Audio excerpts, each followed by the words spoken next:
Baik, terima kasih saudara. Senang sekali saya Afla Nadia dapat menemani Anda kembali dalam Serambi Topik. Seperti biasa untuk membahas isu hangat dan menarik yang diangkat harian Serambi Indonesia dalam headline-nya. Dan seperti biasa juga setiap hari Jumat saya sudah bersama dengan Bung Yarmen Dinamika, redaktur pelaksana harian Serambi Indonesia. Kita sapa terlebih dahulu. Assalamualaikum Bung Yarmen.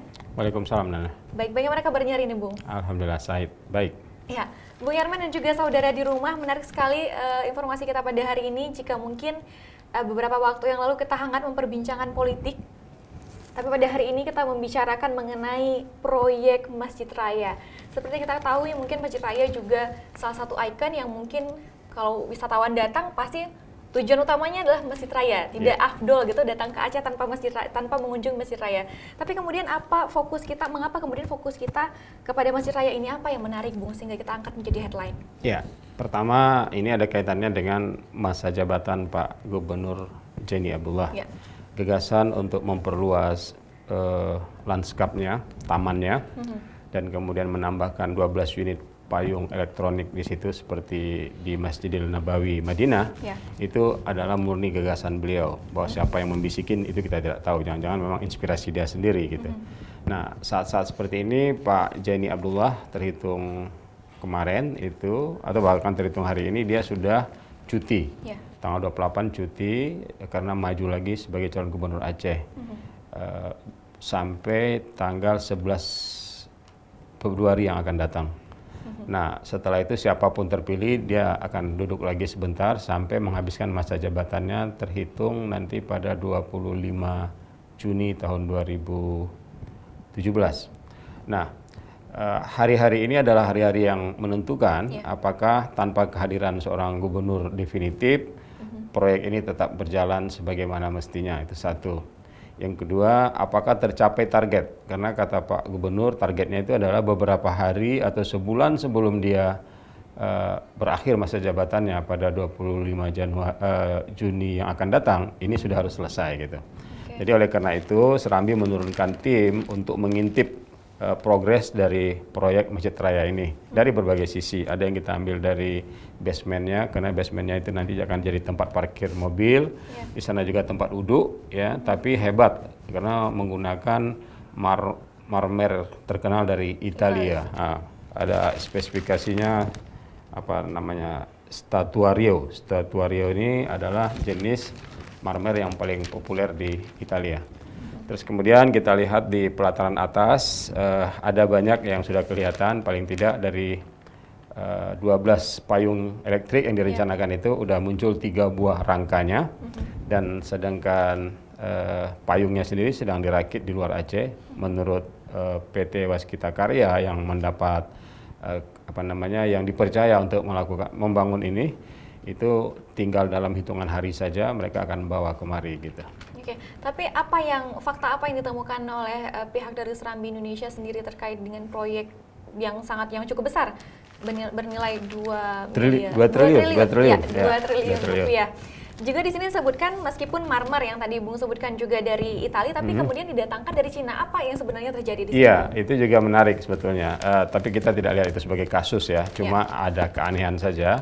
Tadi statuario itu terkenal di Italia, tapi ternyata untuk masuk ke Aceh nggak langsung dari Italianya gitu. Padahal Gubernur Jaini sebulan lalu itu khusus datang ke Italia, bahkan sempat juga ke Paris, beberapa negara Eropa, antara lain adalah untuk mencari marmer yang terbaik itu. Jadi pada saat itu dia hilang kepercayaan kepada orang lain, langsung dia sendiri yang mencarinya. Nah, sekarang udah dapat. Ketika itu dapat, ternyata sebulan kemudian mulai datang. Ini baru datang katanya 10 kontainer untuk tahap awal, dan nanti akan disusul lagi. Datangnya ini tidak langsung dari Italia, tapi melainkan datangnya dari Cina. Secara geografis Cina lebih dekat ke Aceh dibanding Italia. Yang kedua, ternyata di Italia itu kan dia memenuhi pesanan dari berbagai penjuru dunia. Jadi load pekerjaan mereka terlalu banyak. Tapi dia juga tidak mau mengecewakan Aceh, karena Aceh datang langsung gubernurnya yang beli. Dibaginya lah pekerjaan ini kepada Cina. Karena di Cina itu ada mungkin unit usahanya atau pihak lain yang berani mengambil subkontraktor dari pekerjaan ini. Mereka punya keahlian untuk memotong marmer ini sesuai dengan ketebalan yang dibutuhkan Aceh gitu. Nah, jadi lebih karena Pertama ada load pekerjaan atau volume pekerjaan yang begitu banyak di Italia di perusahaan Statuario ini. Yang kedua memang dengan diopernya ke Cina, pengangkutannya agak lebih cepat ke Aceh gitu dari segi jarak gitu. Ya itu saja gitu. Bagi kita ya nggak ada kasus lah itu kita anggap ya, karena pada dasarnya yang kita inginkan adalah barang itu datang asli bentuknya, wujudnya, terus kemudian sesuai dengan ukuran yang kita mau gitu. Nah, baru nanti jadi persoalan kalau ternyata orang Cina menipu kita misalnya gitu ya. Ya tapi fakta itu belum kita temukan. Belum. Yang dalam 10 contoh ini, dalam sampel 10 kontainer belum ada satu keluhan pun baik dari waskita maupun dari pihak pengawas, termasuk dari gubernur sebagai pemilik proyek yang mempersoalkan kualitas dari marmer tadi itu. Masih tetap seperti yang mereka lihat atau yang mereka pernah saksikan di Italia.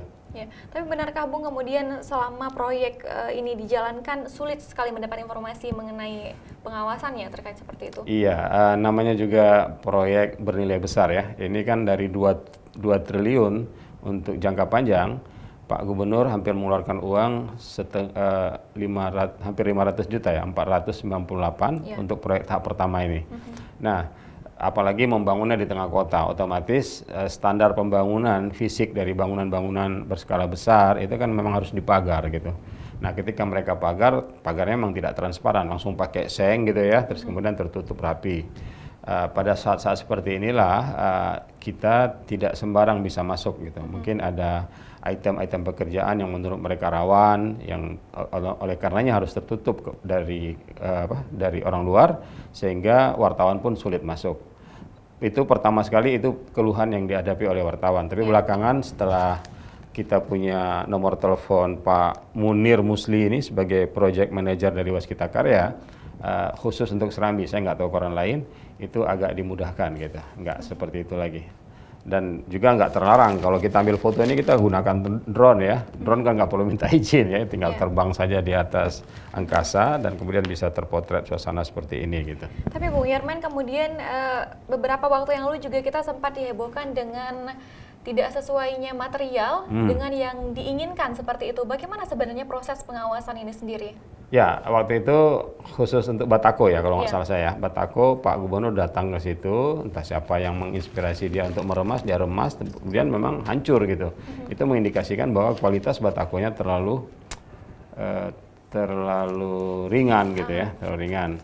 Terus kemudian konsekuensi dari itu Batako total diganti dengan bata, dan bata itu adalah produk Aceh yang barangkali kalau dibeli di dapur bata yang bagus, artinya kekerasannya, kematangannya waktu dibakar itu sempurna, pasti itu akan tahan lama gitu.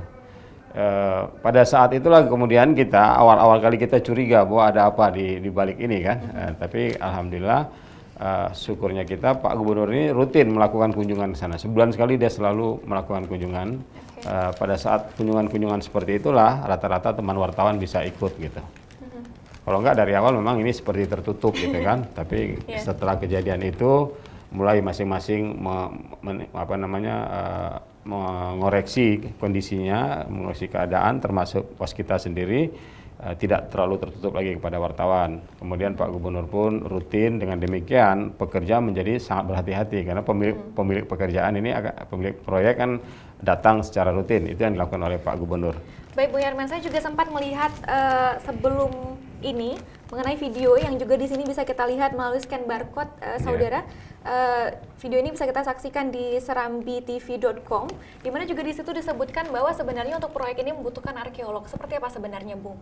Seberapa penting sebenarnya peran dari arkeolog dari ini sendiri untuk proyek ini? Iya, kalau kita lihat dari fakta yang ada, memang wajib ada arkeolog karena begitu mereka gali kemarin itu ditemukan banyak benda-benda bernilai sejarah ya, yang mungkin di mata pekerja ini itu sampah belaka aja gitu kan, tetapi di mata arkeolog itu bagian yang penting karena sejarah berdirinya Masjid Raya ini kan memiliki sejarah yang panjang sekali.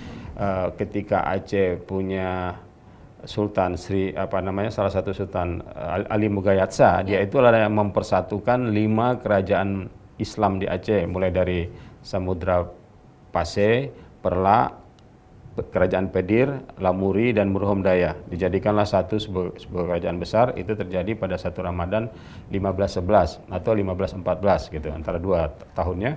Nah setelah itulah kemudian kita punya Masjid Raya. Ya, sedikit banyaknya ada ditemukan beberapa mungkin benda-benda peninggalan sejarah. Kemudian apakah ada keterlibatan dari arkeolog sendiri? Enggak, dalam berita kita yang lain terdahulu arkeolog itu saya lupa namanya, Pak Marjuki gitu, dia protes gitu, kenapa benda-benda bersejarah itu seperti tidak dihargai. Seperti awal-awal sekali banyak masyarakat kota Banda Aceh yang protes, bahkan Ibu Ilija itu kan dia wali kota Banda Aceh. Dia marah sekali ketika pohon kohler yang dikenal sebagai kohler boom itu tiba-tiba dibongkar saja sama mereka ini. Padahal itu dulu pohon yang ditanam oleh Pak Ibrahim Hasan tahun 93 atau 94 gitu. Itu dia jadi gubernur untuk mengenang peristiwa meninggalnya Gubernur Jenderal Kohler, tempat tertembaknya Kohler pada 1873 itu. Jadi titik itu aja sudah jelas bersejarah. Pohonnya memang bukan pohon yang dulu karena mati, tapi jenis yang ditanam adalah jenis yang sama. Nah kita belum tahu apakah nanti dalam lanskap baru Masjid Raya yang ada 12 payung itu, pohon itu akan ditanam kembali atau nggak mungkin ditanam lagi. Paling tidak monumennya itu ada prasasti yang dulu ditandatangani oleh Pak Ibrahim Hasan dengan bahasa Inggris, bahasa Indonesia, menerangkan bahwa di situ, bahasa Belanda juga menerangkan situlah Kohler itu tertembak. Kita tahu dalam Perang Aceh itu ada 3 Gubernur Jenderal Belanda yang meninggal di sini, satu Kohler, satu lagi Schaffen, yang satu lagi Gubernur Jenderal Pel itu dia meninggal karena kolera, tapi yang 2 itu betul-betul mati tertembak karena berperang sama orang Aceh. Baik, mengingat memang Masjid Raya ini adalah salah satu situs bersejarah ya, jadi mungkin patut juga untuk kita lebih memperhatikan bagian sejarahnya dari masjid ini. Apa pesan yang ingin kita sampaikan sebenarnya Bung di sini? Aspek sejarahnya begini, karena masjid ini sendiri adalah bukti dari Aceh itu sudah lama betul bersyariat Islam, dan ini adalah agama rakyat sekaligus juga agama kerajaan. Di tempat lain kadang-kadang raja beragama ini, rakyatnya tidak, atau rakyat beragama beda dengan rajanya. Tapi di Aceh itu agama Islam adalah agama rakyat sekaligus juga agama sultan gitu. Nah Masjid Raya kita itu punya rumus bahwa masjid, pasar, dan keraton itu adalah segitiga yang nggak bisa dipisahkan gitu. Sultan akan ke masjid, orang dari pasar akan ke masjid, habis dari masjid kemudian berusaha lagi, yang pemerintah umara dia akan memimpin lagi rakyatnya. Seperti itulah skenarionya. Jadi kalau tiba-tiba aspek-aspek sejarah dari Masjid Raya ini dilupakan, antara lain tidak menghiraukan peran arkeolog, ya peran sejarawan, itu nanti masjid kita ini menjadi masjid yang tercerabut dari akar sejarahnya, meskipun secara artistik semakin indah, semakin bagus kelihatannya gitu. Jadi karena masjid ini adalah masjid destinasi wisata di daerah Islam dan menjadi destinasi wisata Islami, dan juga udah memiliki sejarah yang panjang dari kerajaan Aceh, Belanda sampai Orde Lama, Orde Baru, ya itu harus tetap dipertahankan aspek-aspek itu. Termasuk misalnya untuk mengingat bahwa ini masjid adalah masjid yang digempur oleh gempa dan tsunami, tapi tidak berdampak apa-apa terhadap keselamatan masjid itu. Ya, Masjid Raya Baitur Rahman juga sendiri ini sudah melalui banyak sekali babakan sejarah. Berbagai kehidupan masyarakat Aceh sudah dilalui oleh Masjid Raya Baitur Rahman. Tapi memang menarik sekali kita berbicara mengenai proyek 2 triliun ini, Bu. 2 triliun ya. Tapi ini belum selesai ya, masih akan ada sambungan yang kelak gitu. Ya, kita masih akan terus menantikan informasi terkini dari Serambi Indonesia juga dalam headline-nya. Terima kasih Bung Yarman untuk waktunya hari ini. Terima kasih Nana. Ya, saudara, demikian perbincangan kita dalam Serambi Topik, kembali ke studio.